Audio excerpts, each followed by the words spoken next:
Bismillahirrahmanirrahim. Assalamualaikum warahmatullahi wabarakatuh. Alhamdulillahirabbil alamin wassalatu wassalamu ala asyrafil anbiya'i wal mursalin wa ala alihi wa ashabihi ajma'in wa man tabi'ahum bi ihsanin ila yaumiddin. Wala haula wala quwwata illa billahil aliyyil azim.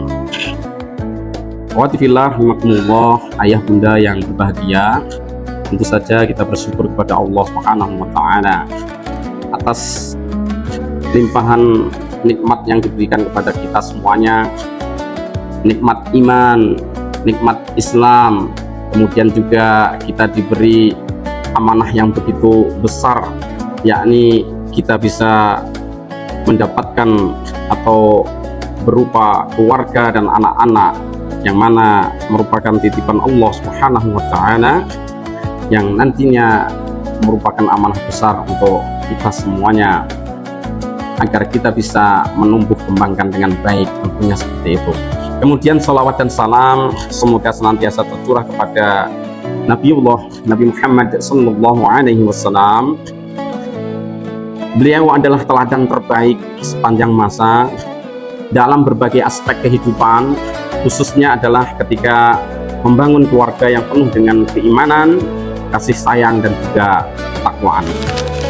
Ayah bunda yang dirahmati Allah Subhanahu wa taala, anak adalah amanat dari Allah Subhanahu wa taala.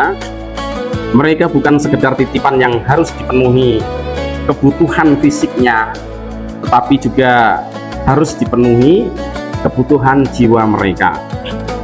Artinya bahwasanya selain kebutuhan-kebutuhan fisik, kita juga akan memberikan suplai makanan kejiwaannya. Dan menurut pandangan syariat Islam atau dalam agama kita, bahwa asupan yang terbaik bagi putra-putri kita adalah bagaimana kita bisa mengenalkan putra-putri kita ini kepada Allah Subhanahu wa taala, sang pencipta, sang pengelola alam semesta ini. Kemudian juga kita mengenalkan rasul-rasulnya, wabil khusus adalah nabi terakhir yakni Nabiullah Muhammad sallallahu alaihi wasallam. Juga kemudian mengajarkan istiqomah di atas agamanya. Maka kalau kita menilik kepada apa yang difirmankan Allah Subhanahu wa taala dalam surat At-Tahrim, kita bisa melihat ayat 6. A'udzubillahi minasyaitonir rajim. Ya ayyuhalladzina amanu qu anfusakum wa ahlikum nara. Jadi tugas pertama dalam mendidik kita mulai dari diri kita, kemudian keluarga kita. Demikian yang diperintahkan oleh Allah Subhanahu wa taala. Ayat ini menjelaskan bahwa tugas utama orang tua bukan hanya menyiapkan masa depan dunia anak, tetapi juga menyelamatkan mereka, menyelamatkan generasi kita itu dari siksa akhirat melalui tentunya pendidikan ataupun bimbingan tentang iman dan juga amal soleh. Maka dari itu pendidikan pertama yang diajarkan oleh para nabi dan orang-orang soleh terdahulu adalah bagaimana kemudian menanamkan tauhid ini pada jiwa anak-anak kita atau generasi kita ini. Kita bisa melihat di dalam surat Luqman misalnya, ayat 13 kita biasa mendengarkannya. A'udzubillahi minasyaitonirrajim. Wa id qala Luqmanu libnihi wa huwa ya'iduhu ya bunayya la tusyrik billah inna syirka la dzulmun 'adzim. Jadi perhatian orang tua ataupun sebagai pendidik pertama sekali ya yang harus diberikan kepada putra-putri itu adalah pendidikan akidahnya, dimana bisa kita pandang atau kita katakan bahwa pendidikan akidah adalah merupakan dasar utama, pondasi. Kita sama-sama mengerti atau mengetahui bahwa pondasi memiliki pengertian bahwa sesuatu yang akan dibangun di atasnya sesuatu begitu. Jadi artinya hal yang paling mendasar yang akan kita berikan kepada putra-putri kita atau yang akan kita bimbingkan, kita ajarkan di dalam keluarga kita sebagai keluarga muslim. Maka hal ini harus menjadikan perhatian kita semuanya. Tidak boleh kemudian kita sangat antusias ya mengarahkan putra-putri kita untuk bisa meraih ilmu-ilmu di dalam keduniawian, tapi justru di sisi lain fondasi yang paling awal, paling utama ini kemudian kita tidak memberikannya. Maka bisa dikatakan nanti putra-putri kita bisa menjadi orang pintar, orang cerdas mungkin dalam hal ilmu-ilmu umum, tetapi karena tidak ada kontrol balance dari sisi kejiwaan, bisa jadi ilmu itu nanti tidak mendatangkan manfaat, malah justru mendatangkan madharat. Itu artinya kan sangat berbahaya sekali. Maka tatkala pondasi keimanan ini diberikan, kemudian dia menuntut ilmu duniawi, ya kita harapkan bahwasanya generasi kita, putra-putri kita itu menjadi generasi yang tetap menjaga keimanannya, tetap taat kepada Allah Subhanahu wa Ta'ala. Demikian ibu-ibu sekalian. Kemudian oleh sebab itu, maka karena kita akan mengajarkan satu pondasi yang kuat ya dalam kejiwaan putra-putri kita, maka dibutuhkan memang keikhlasan dan kesabaran. Ketika kita mendidik seorang anak manusia gitu ya, maka itu adalah merupakan satu ibadah muamalah ya, yang temponya atau waktunya tidak hanya sehari dua hari tentunya, karena mendidik generasi, kita sama-sama mengetahui bahwa satu generasi menjadi sosok atau tokoh atau bahasa umumnya di dalam agama kita ar-rijal itu bisa kurang lebih 20 tahun ya untuk bisa memberikan pendidikan secara matang kepada putra-putri kita. Jadi ayah bunda diperlukan kesabaran, di sisi lain juga keikhlasan yang betul-betul gitu ya untuk memberikan pendidikan yang mendasar. Karena sekali lagi saya mengingatkan bahwa menurut Al-Quran yang kita sambung tadi, bahwa dimulai dari diri dan keluarga. Artinya bahwa pendidikan itu asal muasalnya bukan di luar lingkungan atau bukan di sekolah, tetapi justru di keluarga kita sendiri. Maka mau tidak mau ya, senang ataupun tidak senang, demi untuk generasi kita ya yang kuat keimanannya, kemudian tumbuh berkembang menjadi orang-orang yang mempunyai kafaah atau kemampuan keilmuan yang mendalam, dibutuhkanlah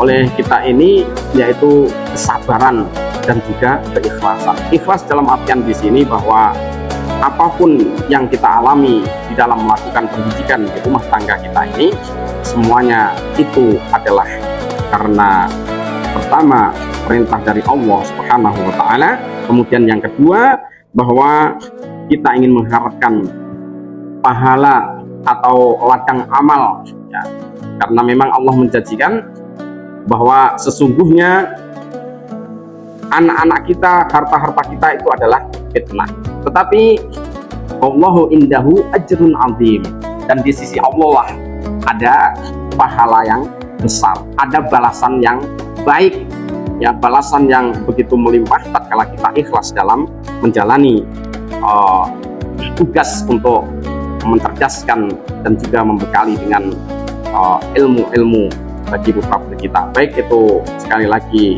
ilmu yang merupakan duniawi maupun yang ukhrawi.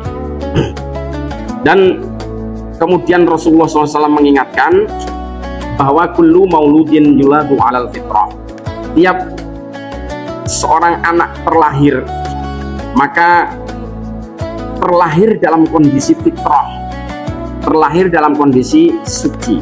Maka dari itu ketika seseorang berubah dari fitrah yang asalnya bertauhid menjadi musyrik, yang asalnya itu dalam fitrah Islam menjadi fitrah kepada selain Islam atau non muslim, menurut pandangan syariat kita atau menurut Rasulullah SAW itu adalah dari akibat kedua orang tuanya.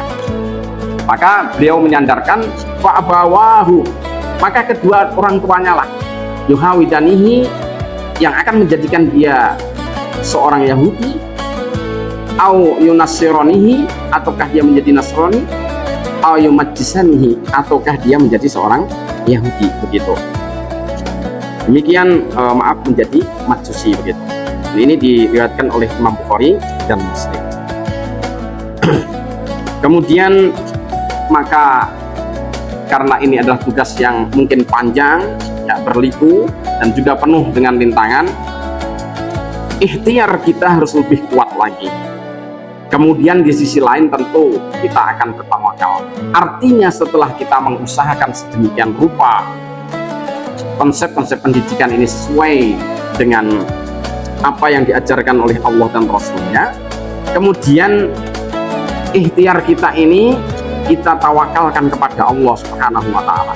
Hasilnya sepenuhnya adalah milik Allah Subhanahu wa Ta'ala. Tetapi dalam hal ini, kalau kita sudah melakukan tugas dan kewajiban kita sesuai dengan apa yang dinaskan di dalam Al-Quran maupun Sunnah Rasulullah, maka artinya tanggung jawab itu memang kita sudah terlepas. Ya, artinya baik buruknya generasi kita pada masa yang akan datang, kalau kita sudah memberikan pembekalan yang terbaik, maka itu artinya bukan tanggung jawab kita lagi. Ya, artinya kita sebatas berikhtiar, ya. Kemudian hasilnya kita tawakalkan kepada Allah SWT. Nah, sebagaimana Allah sendiri berfirman dalam surat Ali Imran ayat 159, "Fa idza azamta fatawakkal 'ala Allah." Maka apabila engkau telah membulatkan tekad, ya, bertawakallah kepada Allah. Demikian ayatnya. Jadi kalau sudah membulatkan tekad, dalam artian di sini azam kita, kemauan kita sudah kuat, kita lakukan usaha-usaha sedemikian rupa, ya, maka hasil sepenuhnya adalah dari Allah Subhanahu wa Ta'ala. Maka antara usaha, ya, ikhtiar dengan doa, itulah kemudian kita mentawakalkan diri. Jadi tidak boleh kemudian langsung, ya pokoknya anak saya mau jadi ini, itu kan terserah Allah SWT. Sedangkan kemudian kita berlepas tangan dalam usaha untuk mendidik dan membesarkan mereka. Ini adalah satu kesalahan, karena tawakal yang seperti itu tentu tidak sesuai dengan apa yang diharapkan oleh Allah dan Rasulnya, yakni bahwa kita bertawakal sepenuhnya setelah kita berazam, berusaha, berikhtiar sedemikian rupa semaksimal kita. Maka dari itu, ayah bunda yang dirahmati Allah SWT, saya mengingatkan kepada tentunya diri saya sendiri dan juga ayah bunda sekalian, bagaimana kita untuk bisa memperhatikan nilai penting pendidikan di dalam rumah kita ini, pendidikan di dalam keluarga kita.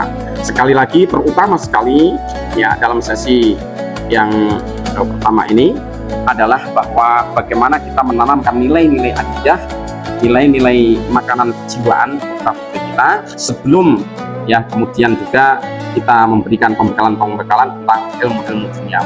Dan ini tidak hanya sekedar teori tentunya, tetapi bagaimana kita menjadi teladan, mempraktekkan apa yang menjadi ketentuan akidah atau tauhidan, keimanan di dalam kehidupan kita. Cukup hal-hal yang ringan misalnya, yakni kita mencontohkan untuk sholat 5 waktu. Kemudian apabila kita mendapatkan kenikmatan, sering-sering memuji Allah dengan bersyukur alhamdulillah. Ketika memulai sesuatu, misalnya pekerjaan dan sebagainya, kita ucapkan basmalah di depan putra putri kita. Demikian juga konsisten terus, gitu ya. Sehingga hal-hal kecil nampak ya tidak besar, tetapi justru Allah SWT menurut Rasulullah itu sangat suka sekali. Sehingga ketika dikatakan amal apa yang paling dicintai oleh Allah ya Rasulullah, dia menjawab ad-du'a muha wa in qala. Yang kecil tetapi ajak, istimroriyah, terus menerus dilakukan. Nampaknya hal demikian ini adalah pengajaran dari Rasulullah SAW. Artinya sesuatu yang kecil berulang-ulang terus kita lakukan akan membekas pada jiwa-jiwa putra putri kita. Demikian mungkin yang bisa disampaikan ayah bunda yang tercinta. Maka sekali lagi saya mengingatkan kepada diri saya sendiri, mari kita perkuat nilai-nilai akidah di keluarga kita lakukan dengan ikhlas lillahi ta'ala, ya, dengan ikhtiar yang sekuat-kuatnya, ya, baru kemudian kita bertawakal kepada Allah SWT. Dan jangan lupa menjadikan diri kita ini sebagai teladan atau contoh bagi putra putri kita, sehingga anak-anak kita bisa meniru hal-hal yang baik dari kita semuanya. Demikian, mohon maaf atas segala kekurangan. Wabillahi taufiq wal hidayah. Wassalamualaikum warahmatullahi wabarakatuh.